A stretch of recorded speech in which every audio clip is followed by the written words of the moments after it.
Amperge Convida, com Heloísa Carpena. Amperge Convida é um programa sobre o Ministério Público do Rio de Janeiro, suas histórias e seus personagens, e é destinado não apenas àqueles diretamente envolvidos com a instituição, promotores, procuradores e servidores, mas a toda a sociedade que ele representa. Em linguagem simples e direta, vamos tratar de temas relacionados à atuação do MP, entrevistando os protagonistas dessa história. Eu sou Heloísa Carpena e convido todos a acompanhar esse podcast. Um novo episódio está disponível toda terça-feira nos tocadores de podcasts e nos sites da Rádio Roquete Pinto e da Amperge, www.amperge.org. Segundo o censo do IBGE de 2022, o total de pessoas com 65 anos ou mais no país chegou a 10,9% da população, com uma alta de 57% em relação a 2010. O número total supera os 22 milhões de pessoas. O índice de envelhecimento também subiu, indicando que há 55 pessoas com 65 anos ou mais para cada 100 crianças de 0 a 14 anos. No Rio de Janeiro, o número de idosos de 60 anos ou mais já ultrapassou o de crianças nessa faixa etária. Esses dados apontam para o reconhecimento de um sujeito de direitos que é vulnerável, tem necessidades especiais e pertence a um grupo social que está em crescimento, o que demanda um atendimento especial e mais capacitado para ele. Para falar sobre o que faz o Ministério Público nesse tema, o nosso convidado de hoje é o promotor de justiça Luiz Cláudio Carvalho, que é titular da Promotoria de Justiça de Proteção ao Idoso e à Pessoa com Deficiência do Núcleo de Campos. Coordenou o CAU Idoso por 5 anos.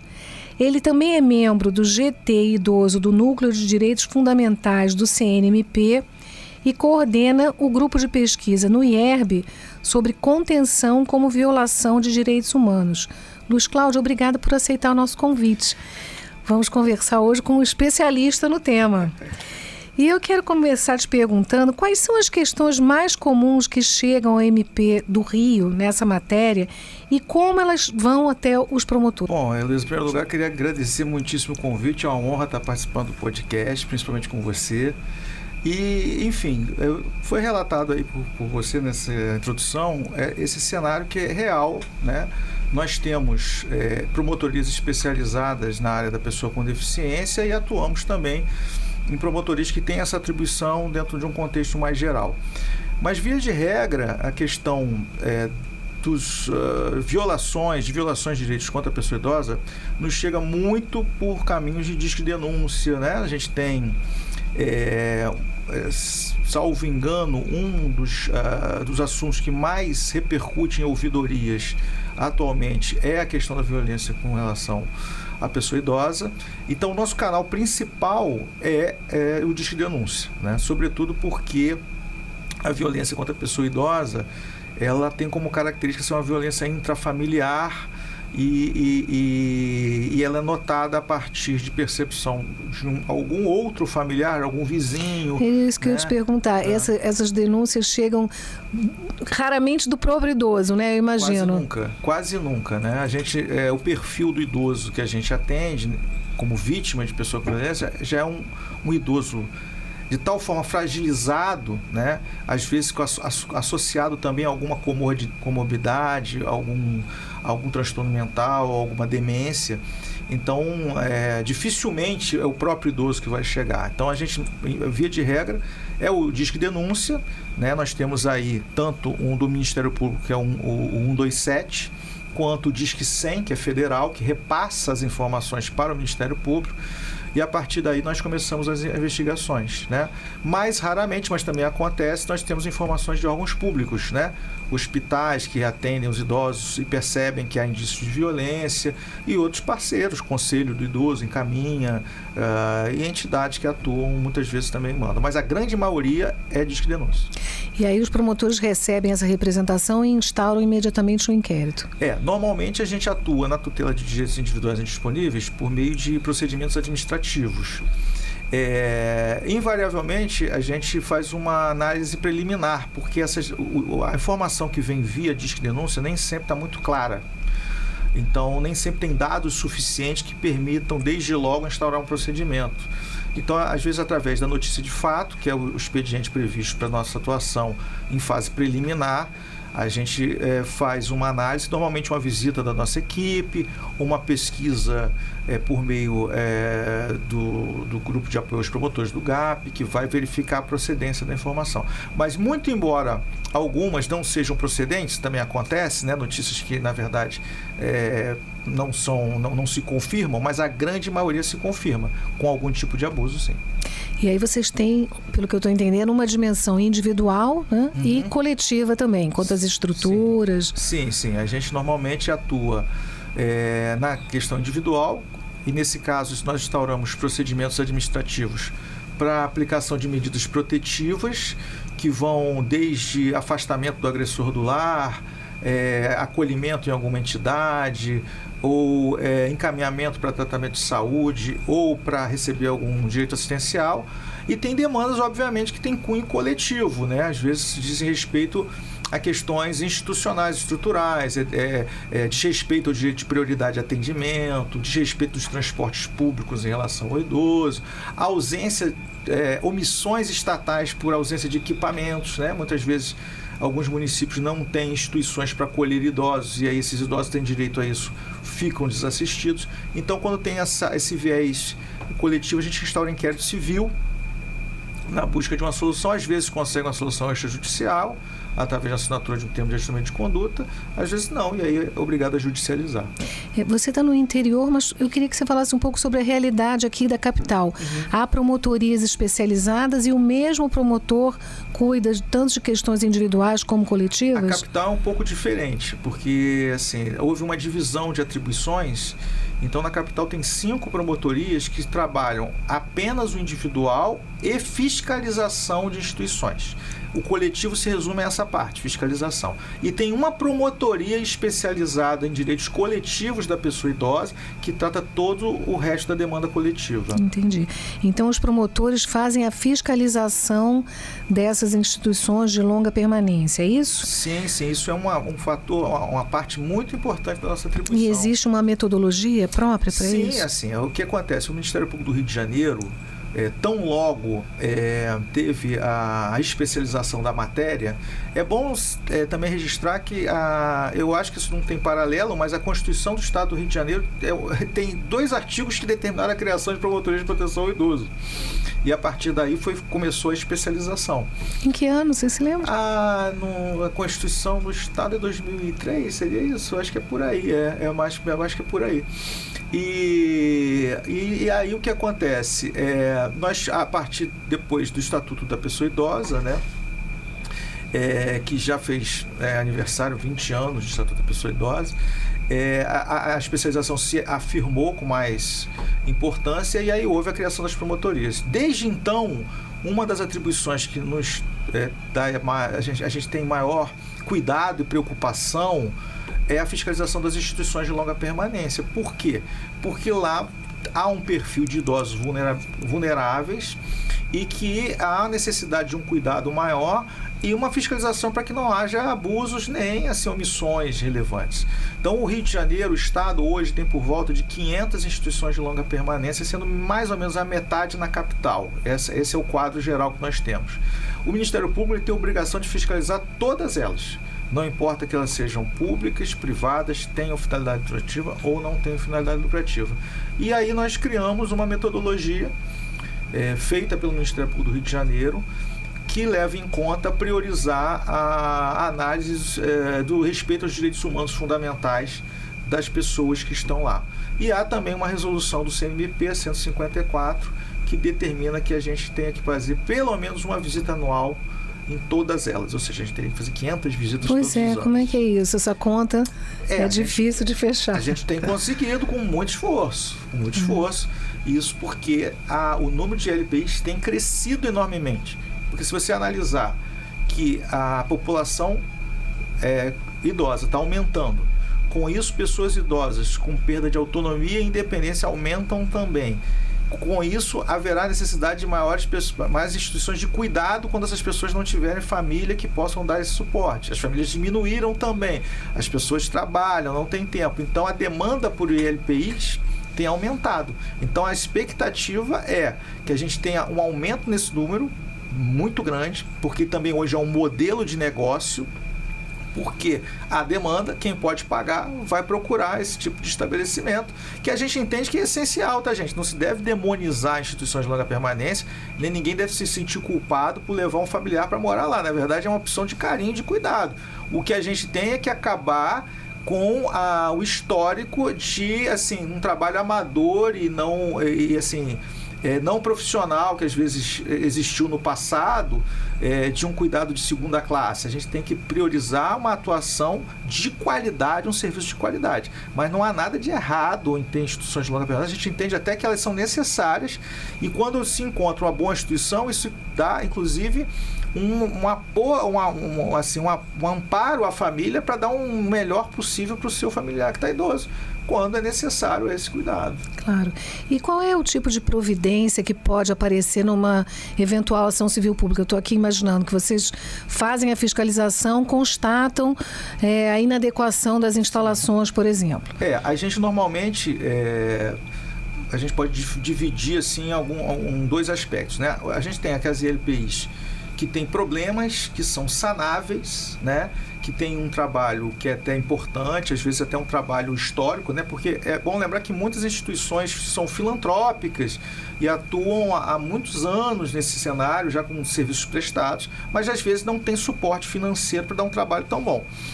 Esse tipo de LPI a gente entende, a gente faz o que a gente chama de um trabalho pedagógico fiscalizatório, ou seja, a gente dá um caminho para tentar resolver, inclusive a gente faz capacitações, etc., e assina taxas, dando prazos para ela resolver, porque a ideia não é fechar a instituição, é que ela melhore, né? Mas, por outro lado, também tem instituições que a gente entende que a gente chama assim de clandestinas, que atuam totalmente à margem da lei, não se submetem a nenhuma normativa, né? O intuito puro é somente de pegar o dinheiro e não cuidar. Me lembro que aqui no Rio, há um tempo atrás, houve um caso numa clínica em Santa Teresa, não foi? Que agora me faltou o nome, mas que morreram vários idosos. Exatamente. Né? Então, assim, alguns casos, quando são realmente...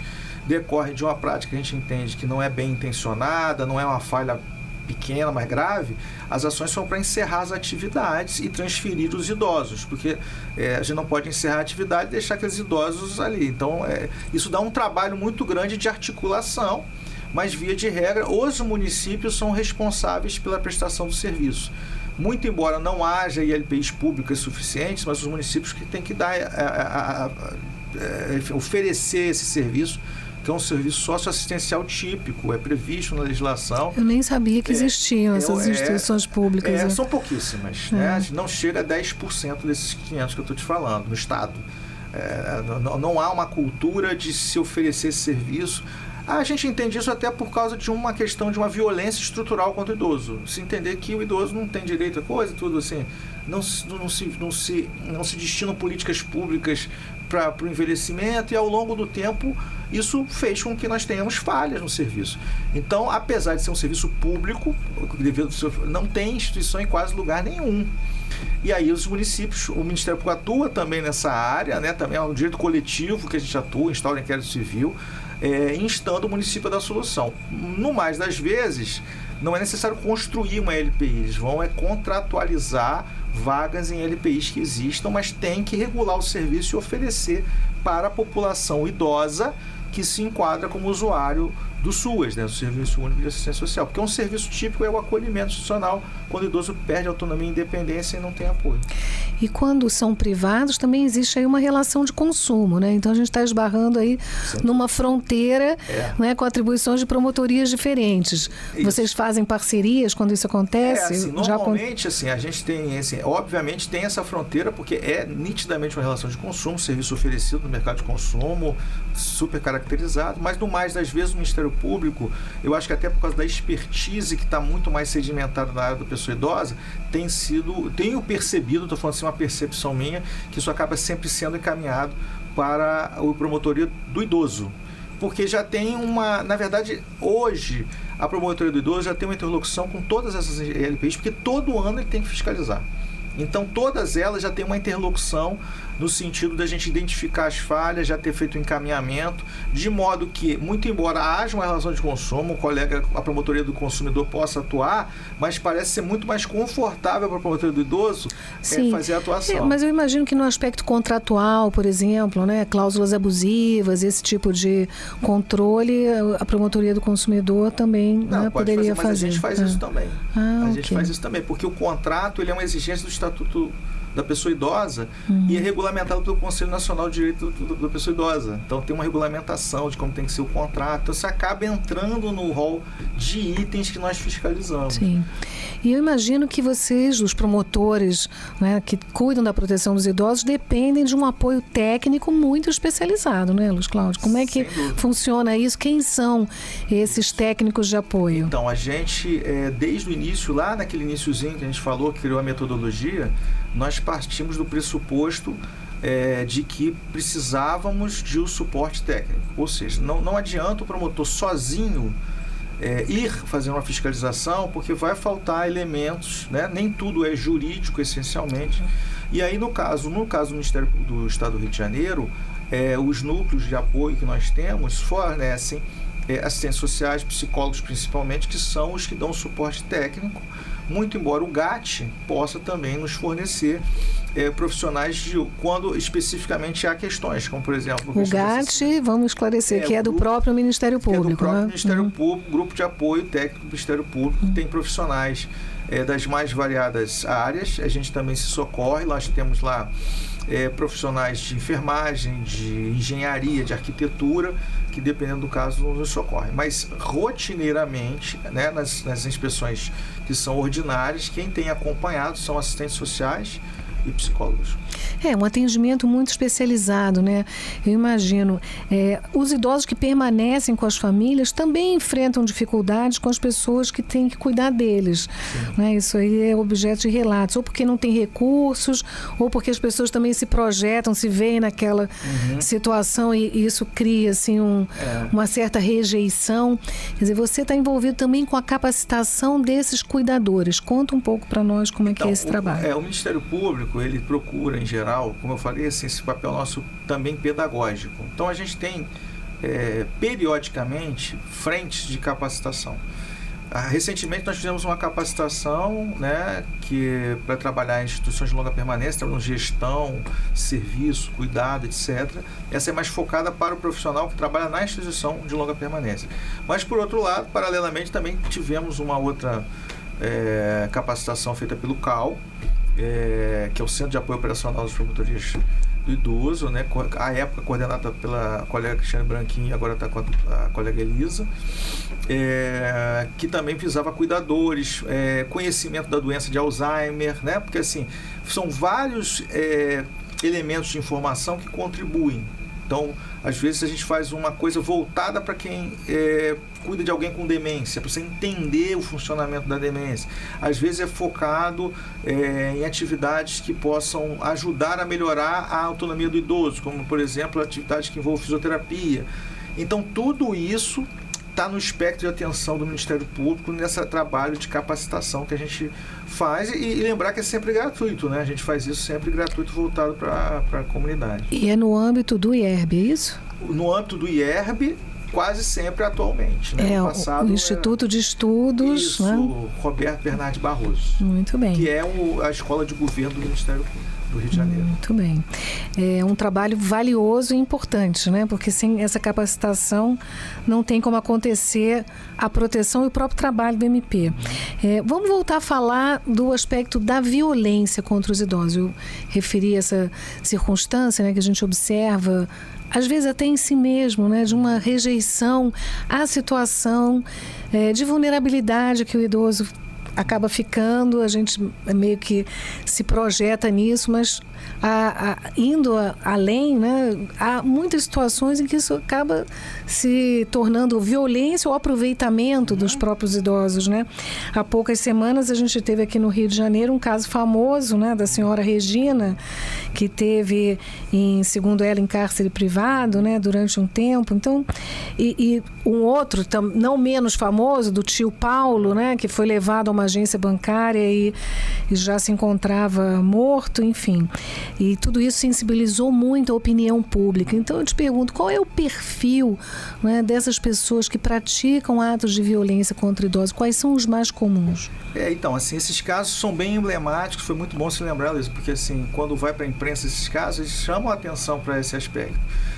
O que é mais comum de acontecer é o idoso, ele de algum momento perde autonomia e independência. Então, aquele idoso que vivia autonomamente e tal, ele tem um declínio, seja causado por um AVC, uma queda, uma coisa mais paulatina, que não é muito específica. A partir daí, e isso estudos que indicam, né, que a perda de autonomia e independência acompanhada de uma demência, ela aumenta a vulnerabilidade para a pessoa ser vítima de violência.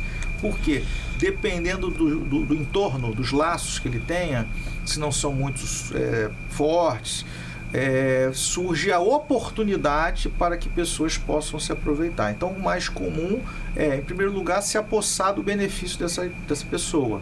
Então, caso de empréstimo consignado, isso é bem comum. Muito comum. Então, um familiar se apossa desse cartão, contrai um empréstimo consignado, ou então, havendo cartão de crédito, faz compras para que essa dívida fique em nome da pessoa idosa. E isso é muito característico do universo que a gente trabalha.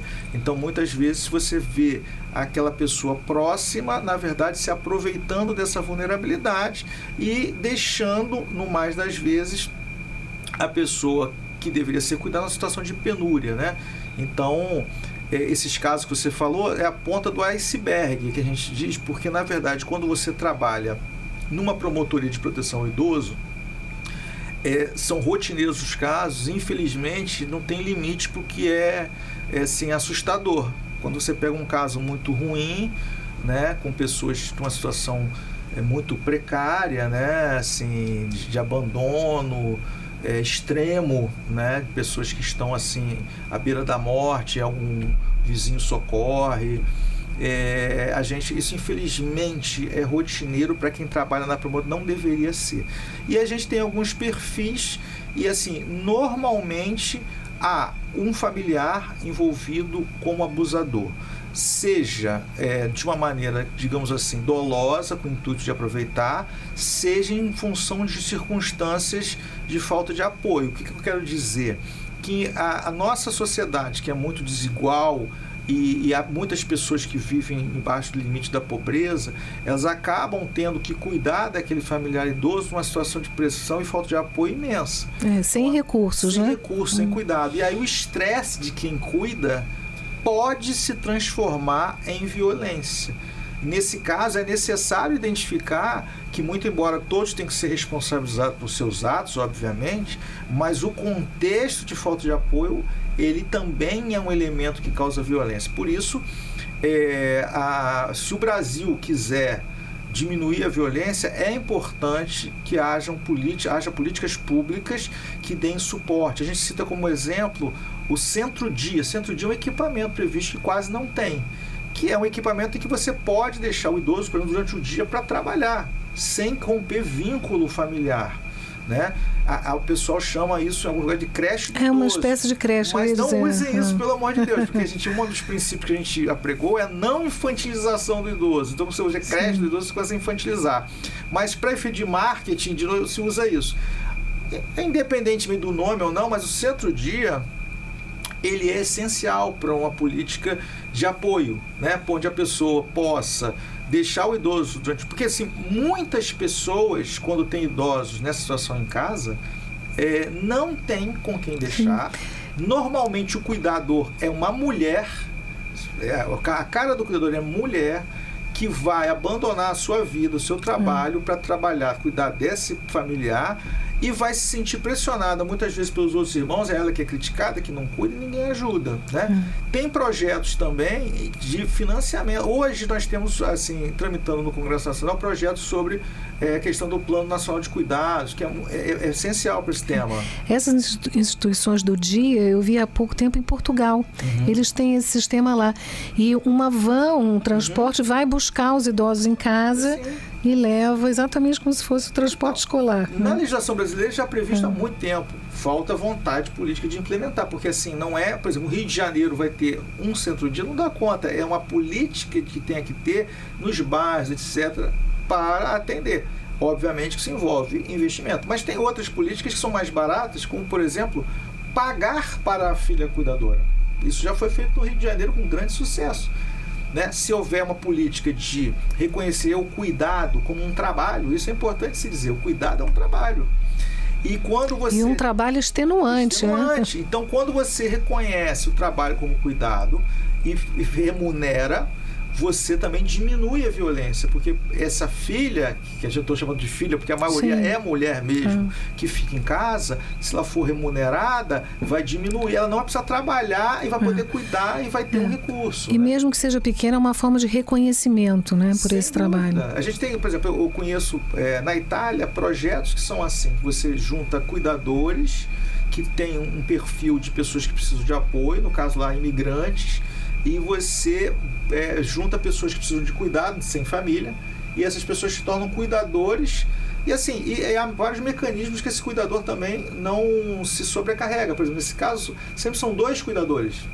Acaba assim, o trabalho de cuidado, por exemplo, com idoso com Alzheimer é pesado, mas se eu posso revezar com uma outra pessoa, eu posso, por exemplo, trabalhar 15 dias e ficar 15 dias sem fazer nada.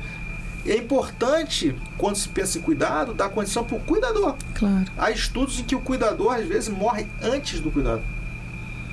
Tal é o estresse e o burnout que ele fica. Ele adoece. Imagino. Agora, nós estamos falando desses casos de violência, mas ao extremo, né? Mas, na verdade, há também situações em que esse aproveitamento ele é mais sutil. Eu já li sobre isso. Em estudos de neurociência, que o idoso tem uma percepção comprometida da malícia, da ironia. Então, muitas vezes, a gente vê um gerente de banco, um vendedor de consórcios ou de seguros se aproveitando dessa deficiência de julgamento para obter uma vantagem indevida dessa pessoa idosa. Quando isso acontece, imaginando assim por hipótese, é possível tomar medidas tanto no plano criminal, né, mas também visando a anulação desses negócios. Você já viu algum caso assim? A gente, no nosso caso, sim, tem um perfil que assim, a gente tem um parâmetro aos promotores do idoso de atuarem sempre de maneira subsidiária, ou seja, quando a família não está presente. Porque a gente também, é importante salientar que o idoso, ele tem a vontade própria dele, a gente também não pode chegar ao ponto de... Isso é um limite muito tênue que você está tocando, né? Eu já participei de um grupo de estudos sobre empréstimos para pessoas idosas. Como tentar criar critérios mais seguros, porque muitas vezes são as pessoas idosas que caem em situações. Só que nos golpes, são as vítimas preferenciais dos golpes. A gente sempre esbarra na questão da autonomia, porque, por exemplo, aquele idoso que trabalha com informática, é diretor de empresa, é um ministro do Supremo Tribunal Federal. Quando ele for pegar o empréstimo, ele vai ter que ter um critério diferente, ele vai peraí, eu estou sendo discriminado. Então a gente sempre tem. Respondendo a sua pergunta... Etarismo. Exatamente. Respondendo a sua pergunta, quando há os vícios dos atos jurídicos em geral, nós propomos ações para anular atos jurídicos, mas a gente sempre ressalta que o Ministério Público, na área do idoso, atua em relação apenas a esses idosos que estão numa situação ou de demência, sem família, né? Porque há uma certa confusão, às vezes, da função do Ministério Público no individual, que o Ministério Público não atua como um advogado de uma pessoa idosa. E nem curador.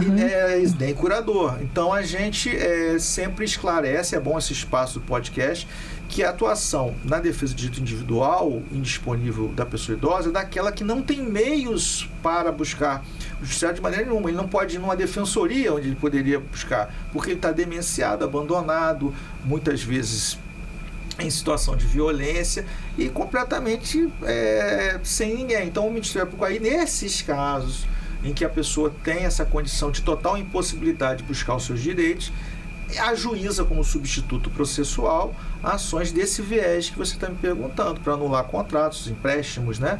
Ou então para impedir empréstimos consignados na folha desse caso específico, demonstrando que a pessoa não tem condição de entender. Muitas vezes isso acontece não por uma questão cognitiva, não é que ela tem um transtorno cognitivo, mas é uma questão de falta de educação, porque a gente tem um universo de pessoas analfabetas ainda grande, e nessa geração tem muitas pessoas, porque hoje já diminuiu, mas assim, quem está hoje com 70, 80 anos talvez não teve educação formal, então não é nem questão cognitiva, não é que a pessoa tem uma doença, alguma coisa, mas ela, pela falta de educação formal, é uma vítima muito fácil desses... Preferencial. E alvo também de propagandas abusivas, né? Propagandas que exploram essa deficiência de julgamento. Isso se vê também, e também é trabalho do Ministério Público cuidar. Sem dúvida, sem dúvida. Tanto do ponto de vista do consumo quanto da proteção dos idosos. O pessoal do consumidor está mais à frente do que a gente, em termos de atuação na área de publicidade. Isso. Luiz Cláudio, muito obrigada pela sua entrevista. Eu vou encerrar convidando os ouvintes a acompanharem o podcast, a avaliarem, e toda terça-feira um novo episódio está disponível no site da Rádio Roquete Pinto, no site da Amperge e no Spotify. Amperge convida, com Heloísa Carpena.